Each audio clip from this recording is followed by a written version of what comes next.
and it's time to talk horror stories. I've got a starter for 10, gentlemen, and it appears in chapter 14 of my book, Visionaries, Rebels and Machines. Now, I would like to say, I'm not using CSTV to plug my book per se. However, you can get this chapter at www.containersolutions.com/visionaries. This chapter was described, it's called Talent Density. And it was described by some people as the best chapter, specifically those people who enjoyed leadership and management. I actually preferred Saturday Night at the Movies. That was my favourite chapter about the birth of Netflix. And the horror story goes something like this. So I'm kind of looking at Ian because I think he was around when all of this was kicking off. Netflix from the beginning, and I want you all to correct me if I'm wrong, Netflix from the beginning always spoke about talent. They always spoke about balancing freedom and responsibility. They would give their people as many holidays as they felt they could take. And their whole policy was, we will treat you like adults.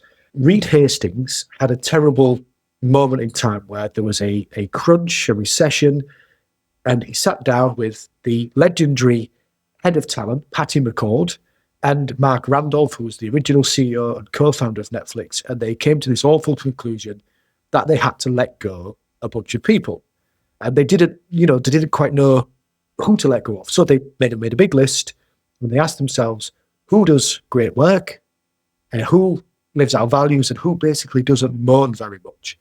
They got down the list. They found about, I think, a third or maybe even 40% of the workforce that were about to leave. Took a deep breath and began the process of making these redundancies, which in America, I think it's just a case of asking somebody to pack up their desk and leave. And Reed Hastings was braced for a backlash that never came. The few days later, everybody was buzzing with energy. People were relieved, work was flowing, and all the negativity had gone away. And this is what he described as his road to Damascus transformation. He called it talent density. And basically, he came up with this idea that the ratio of people, the good people, the people who can do their jobs, don't moan, and share your values, compared to the people who, I guess, don't share your values and do decent work. That ratio was absolutely crucial to success at Netflix. Now, why am I telling you this? Because he will say that it's got nothing to do with the cloud and chaos monkeys and chaos gorillas, and everything at Netflix was to do with talent. And so that's the story I wanted to share with you. And I think that is what our customers or potential customers or people in the industry get wrong, because they think the cloud and cloud native, it's all about technology and containers and Kubernetes, when we actually know that's only a part of what we do. The message there, Jamie, fire 3/4 of your staff or 2/3 of your staff. That was not my message. But unless you're saying that is the messaging, is that an idea? Is that what we should be doing? I think there's, the causes of organizational challenges like that are complicated. I'm thinking of the Google story. I think early on in Google's existence, or relatively early on, was it Larry Page? I think it was Larry Page decided that he didn't like middle managers. So he fired them all. Literally got rid of a whole class of employee at once because he decided he didn't like them. And I think it had mixed, I don't know the details, and I think, the details wouldn't have been made public, but I think the results were mixed. That initially, I think there was a great relief from the engineers that they are now free to do things differently. But I think other problems accumulated over time. Yeah. So I think there's a real challenge with that kind of story. First of all, it's a story, so we don't know what actually happened. And secondly, it's the winners who are telling the story there. Right. It's the Netflix founders. Yeah. We don't know exactly what happened. They could be justifying their decision. I think that what I try to get across to our potential customers is that Netflix take workforce management really seriously. So they've got this thing called the keeper test, where if you're struggling as a manager with a person, your manager, your boss would ask you, well, if they were to resign, what would you do to keep them? Would you increase their salary? Would you meet their demands? Would you fight to keep them in the organization? And if your answer to that question is no, you offer them a severance package and you get rid of them.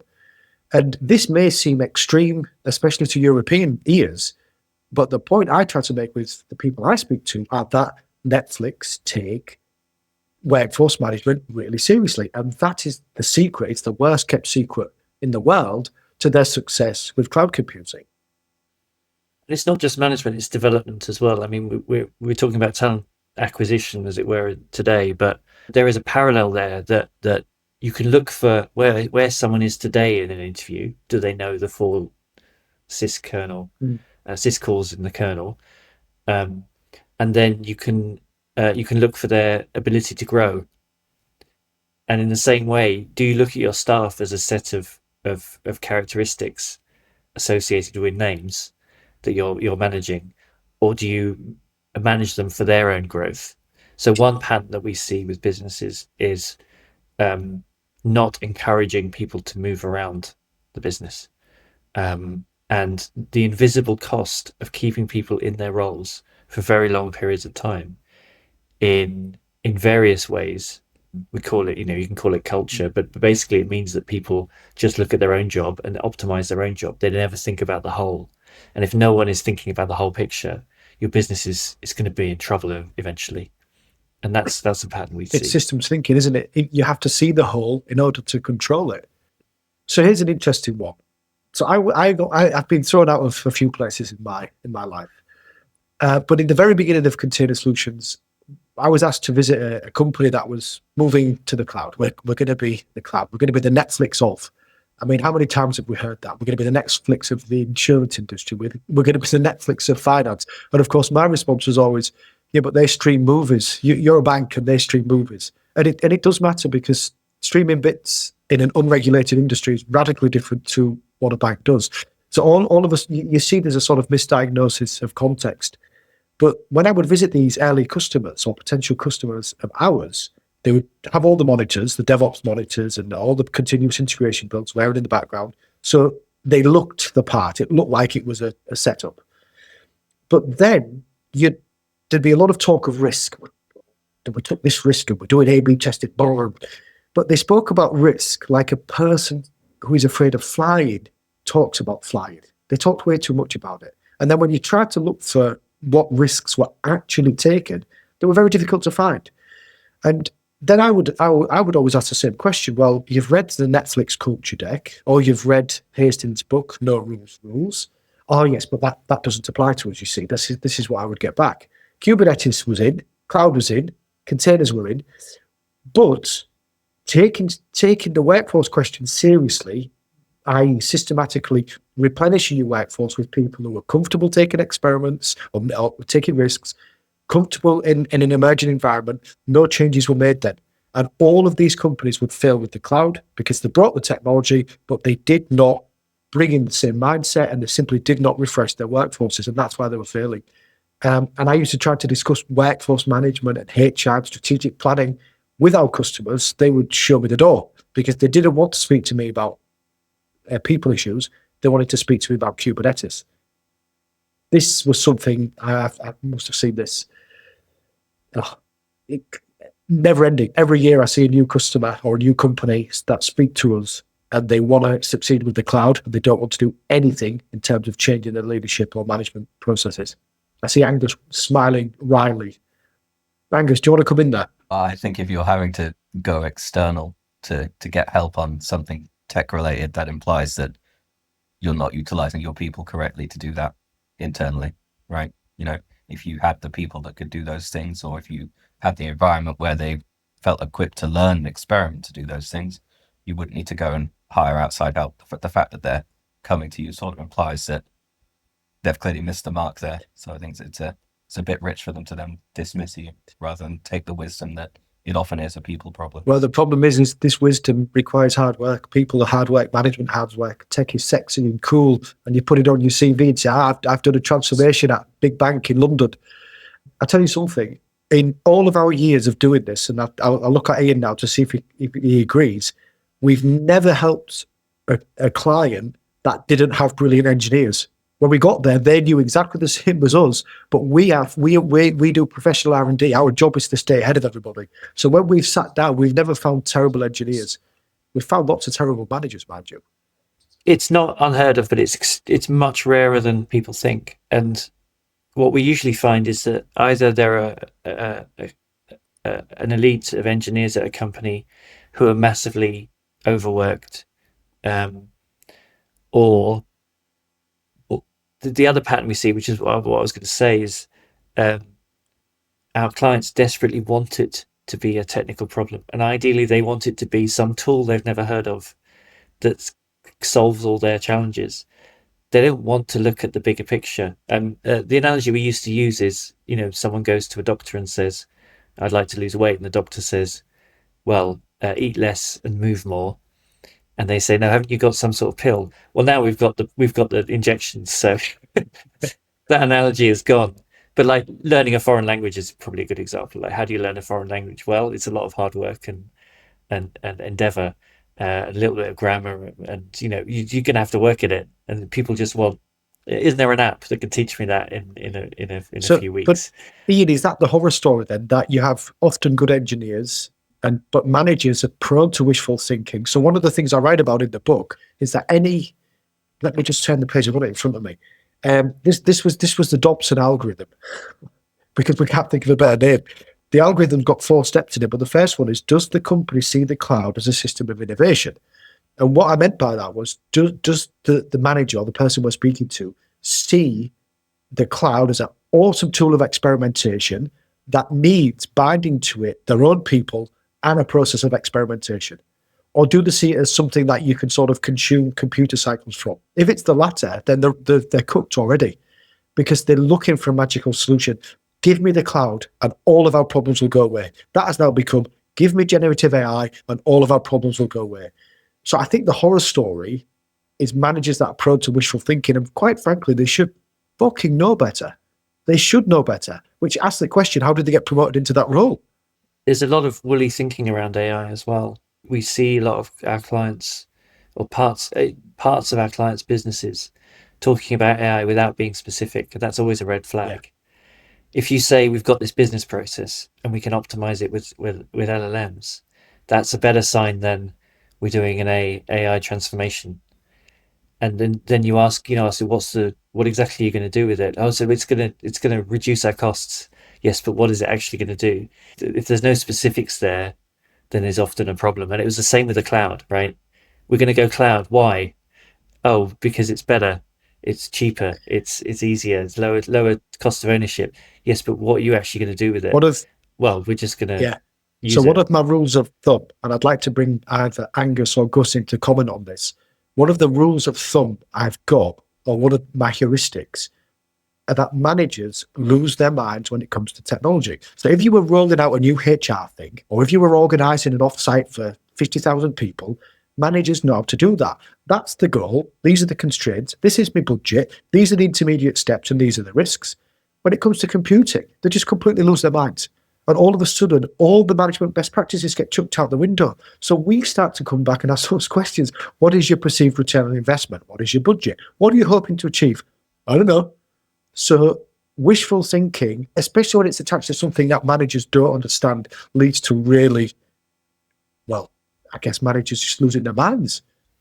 I think this is a problem of different skill set even. Whenever we have these processes, the procedures, etc., that managers typically shine over, that's because it's a type of problem that is complex by nature, but it's already domained. There is no new innovation. And what I see about technology as a whole, even extending from software, we can think about this even when we're designing hardware, etc., is that there is, or even web design, there is an element of creativity there that makes the need for exploration and pure R&D should be different. So, and this is something that I've seen in the past.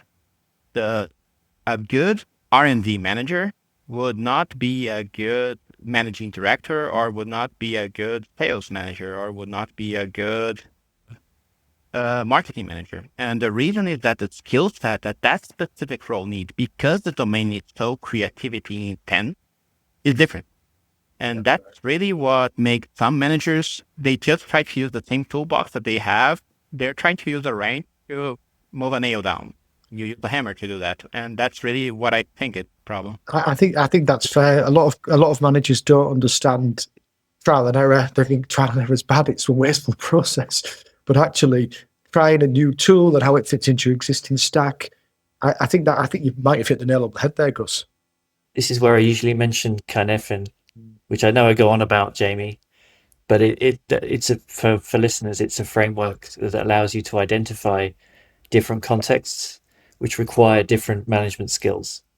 And so some contexts are well known and there is a clear best practice to follow. And the managing that situation is completely different to managing a chaotic, unknown, things are changing rapidly. But that comes back to my main point. The manager or the leader has misdiagnosed the context. They read the Netflix guidelines, they read the culture deck and discount everything except technology. Now you tell me why. Why does that keep happening? I think people see technology as a magic solution. So they want there to be a magic solution. LLMs are going to solve all these problems for us. Or, if I use this particular Kubernetes operator framework, then it's going to solve all our problems. You see that all the time. The less you understand the problem, the more you yearn for a magic bean. Correct. The less you understand the problem. So unless you've got cloud native, AI native techies in your management positions, what chances have these companies got? And then the question becomes, who are appointing these executives? Because if I was on the board of directors and they said, we've got an accountant here and we're going to assign him to the generative AI program, I'd be like, yeah, maybe you should get someone who knows how computers work. There is structurally something the matter with how we staff leaders and managers into R&D roles or roles that require. And I think this is like a fatal attraction. People who are afraid of risk are drawn to big companies because it creates order and safety for them. But actually, the type of person that is drawn to such an organization is exactly the type of person who cannot lead them into this brave new world of Gen AI or cloud computing. Touched on a teamwork aspect there, right? Because you can have engineers running companies, but engineers don't have all the skills. You're saying without them in a technology transformation project, you're going to struggle unless people in the leadership understand what's going on. But there's also this area of, you also need people to watch the budget. You also need people to think about the marketing. You also need, and so it goes. So there's a teamwork aspect there, which again, if you have a company that can't put teams together to solve problems, you've also got a problem. You've now hit the nail absolutely on the head. We said earlier that the horror story really is that managers are prone to wishful thinking.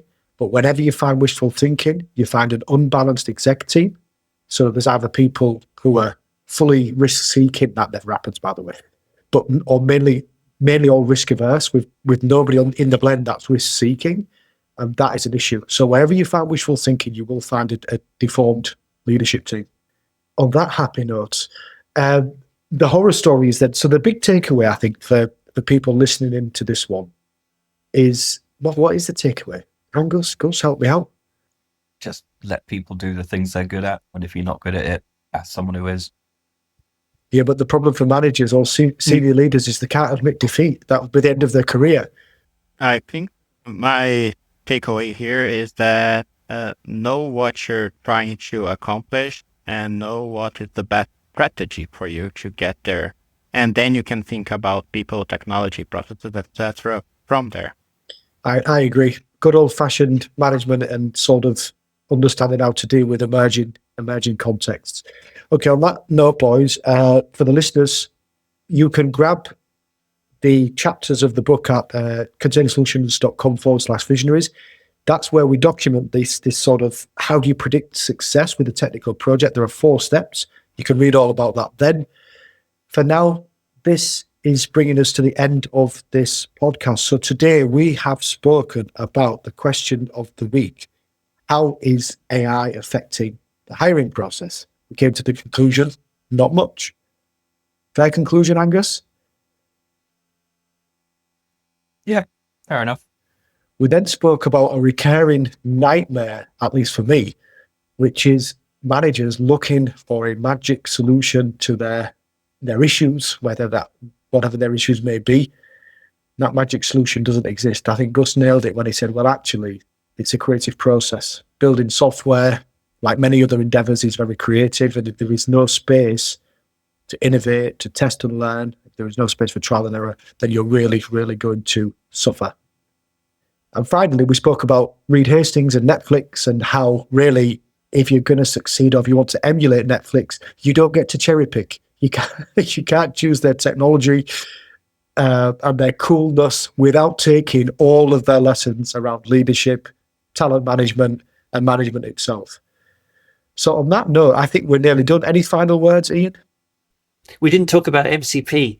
CVs over MCP, and CVs written for LLMs to consume. So I think there's maybe a follow-up there. What are MPCs? What's MCPs? This is how much I know. Model Context Protocol. So it allows you to write a tool that an LLM can use. So it's a protocol that allows you to write tools that LLMs can use. And we have had at least one candidate give us a public-facing MCP server that we can connect to, so that we can ask questions about it over LLMs. It's not actually, that isn't so radical, but it was an interesting innovation that we saw. Interesting idea. Well, maybe that is the way AI is changing the hiring process. Angus, any final words? Yeah. That's a really good idea. I might copy that. That does seem like a good idea to end this on. So on that note, I will say goodbye to Gus, goodbye to Angus, goodbye to Ian, and it's goodbye from me until the following episode. Goodbye. Thank you all. Thanks for watching Container Solutions TV. If you enjoyed this episode, subscribe on YouTube and follow Container Solutions on LinkedIn for cut down parts and weekly clips. If you want help with platform engineering, cloud native transformation, or you need to follow the money in order to change how you operate your cloud at scale, then visit our website using the links below and get in touch. We'll see you in the next episode.